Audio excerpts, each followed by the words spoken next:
Hello everyone, welcome to Anishi lifestyle. আশা করছি সকলে ভালো আছো। আর সকলকে জানাই শুভ নববর্ষের প্রীতি ও শুভেচ্ছা। সকলের জীবনে নতুন বছরে যেন সুখ সমৃদ্ধি বজায় থাকে।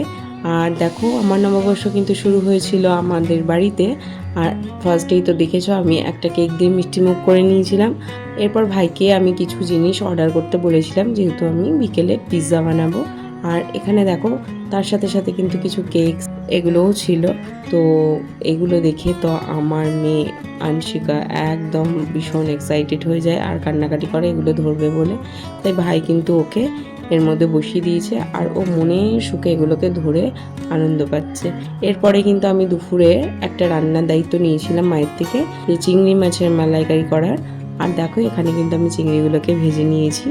আর আমি বাড়িতে কিভাবে চিংড়ি মাছের মালাইকারি করি খুব সহজেই, সেই রেসিপিটা কিন্তু আমার ইউটিউব চ্যানেলে আছে, তোমরা দেখতে পারো। আর দেখো, এখানে কিন্তু বেশ ভালোভাবে আমার রান্নাটা কমপ্লিট করে নিই। এরপরে কিন্তু বিকেলে অনেক কাজ আছে। তার ফাঁকে কিন্তু আমি আমার মেয়েকে একটু স্নান করিয়ে দিই।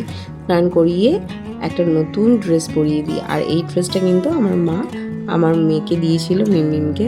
এরপরে দেখো, জামা প্যান্ট পরিয়ে একদম কিন্তু বসিয়ে একটু ভিডিও করছিলাম। আর ও একটু অবাক হয়ে যাচ্ছিল যে মা ওর সামনে ফোন নিয়ে কী করছে। মিমমিম কিন্তু একটু হামাগুড়ি দিতেও শিখে গিয়েছে এখন, বেশ ভালো লাগে, তাই একটু ক্যাপচার করে তোমাদের সাথে শেয়ার করলাম। এরপর বিকেলে কিন্তু আমরা রেডি হয়ে সকলে মিলে কিন্তু চলে গিয়েছিলাম মেলাতে। আমাদের বাড়ির সামনে নববর্ষের সময় খুব বড় মেলা বসে, আর সেখানে কিন্তু আমরা সকলে মিলে গিয়েছিলাম। আর তার সাথে তো হালখাতা ছিলই, মায়েগুলো সেগুলো আগে সেরে নিয়েছিল।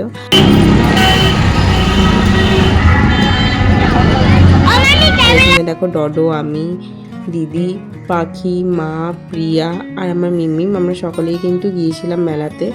আর আমাদের সাথে কিন্তু পরে ভাইও জয়েন করে মেলার ভেতরে।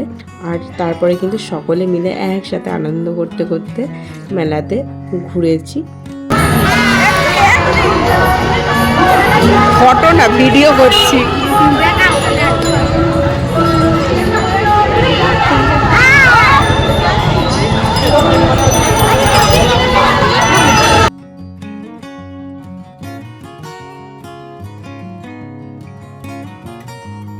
আমরা অনেকক্ষণ ভাইয়ের জন্য রাস্তার উপরেই ওয়েট করি, কিন্তু যেহেতু লেট হচ্ছিল তাই কিন্তু আমরা সবাই মিলে মেলার ভেতরেই ঢুকে যাই।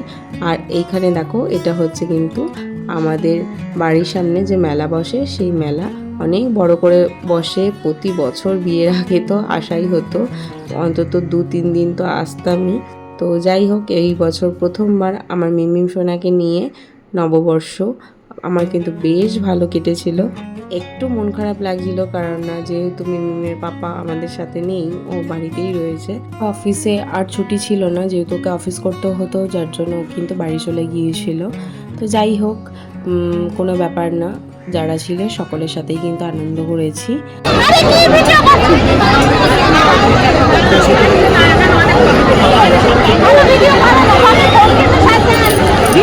এরপর সবাই মিলে কিন্তু মেলার ভেতরটা ভালোভাবে এক্সপ্লোর করি।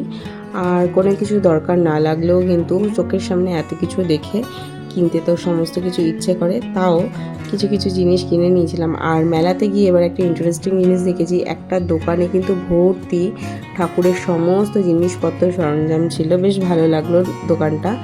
এরপর কিন্তু আমরা সকলে মেলা ঘুরে এবার বাড়ির দিকে যাচ্ছি। আর ভাই কিন্তু জিজ্ঞেস করছিল যে কী খাবি, যেহেতু আমাদের পিৎজা প্ল্যান ছিল বাড়িতে গিয়ে, তাই কিন্তু কিছু কেনাকাটা করে বাড়ির দিকে যাচ্ছিলাম। আর আমরা কিন্তু একটু আইসক্রিম খেয়ে নিয়েছিলাম। আর এইদিকে আমার মিমিম সোনাকে দেখো, আইসক্রিম দেখে ওর কী অবস্থা।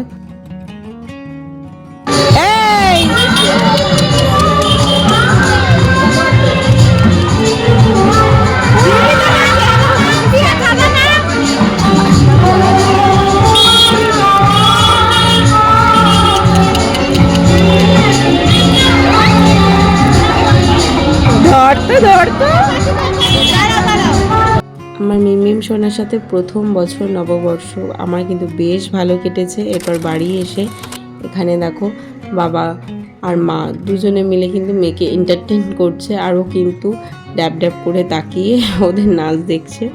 তো যাই হোক, এগুলোই বাড়িতে এসে যখন ভিডিওগুলো দেখছি মনে পড়ছে সেই সময়ের কথা। তো এভাবেই আমার কিন্তু দিনটা কেটেছিল। তোমাদের যদি আমার ভিডিওটা ভালো লাগে একটা লাইক করে পাশে থেকেও চ্যানেলটাকে সাবস্ক্রাইব করে দিও। আজকের জন্য টাটা।